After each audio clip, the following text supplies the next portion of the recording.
Sir, আপনার follower সম্প্রীতি বলছে বেরিয়াট্রিক সার্জারির ডায়েট চার্ট দিলে ভালো হয়। বেরিয়াট্রিক সার্জারি ডায়েট চার্ট এভাবে দেওয়া সম্ভব নয়, কারণ এটা ডিপেন্ড করে পেশেন্টের বিএমআই এর উপরে এবং তার কি অপারেশন হয়েছে তার উপরে। তো সেক্ষেত্রে সেগুলো দেখার পরে নিউট্রিশনিস্টের সাথে কথা বলে তবে ডায়েট চার্ট দেওয়া হয়।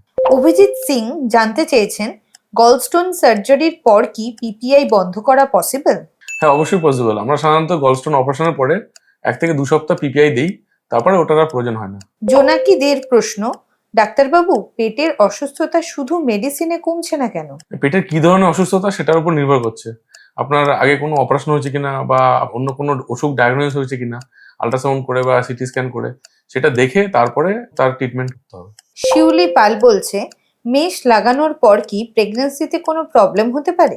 হ্যাঁ, মেশ লাগানোর পরে প্রেগন্যান্সি যদি হয়, আবার সেকেন্ড টাইম কখনো তার সিজারিয়ান সেকশন হয়, তবে সেক্ষেত্রে একটু সমস্যা হতে পারে এবং যে কনসার্ন গাইনোকোলজিস্ট বা অবস্টেট্রিশিয়ান যিনি আছেন তাকে অবশ্যই জানানো উচিত যে আমার পেটের মধ্যে মেশ লাগানো আছে। অমিত ঘোষ জিজ্ঞাসা করেছে, নাভিতে হার্নিয়ার করণীয় কি? নাভিতে হার্নিয়াটা দেখতে হবে যে এক্স্যাক্টলি তার সাইজ এবং কি পজিশনে আছে। মোস্ট অফ দ্য ক্ষেত্রে নাভিতে হার্নিয়া অপারেশন লাগে, সেটা ওই ইনভেস্টিগেশন গুলো করিয়ে আল্ট্রাসাউন্ড বা সিটি স্ক্যান করে তারপরে অপারেশনের ব্যবস্থা করতে। সুব্রত ভট্টাচার্য বলছে, কোলন পলিপ নিয়ে কিছু বলুন। কোলন পলিপ সাধারণত প্রেজেন্ট করে ব্লিডিং পিয়ার বা পায়খানা রাস্তা দিয়ে রক্ত বেরোনো হিসেবে। তো সেক্ষেত্রে আমরা কোলোনোস্কোপি করে যদি ছোট পলিপ হয় সেই পলিপটা বার করে দেওয়া সম্ভব এবং তারপরে অবশ্যই হিস্টোপ্যাথোলজি বা বায়োপসি করা উচিত।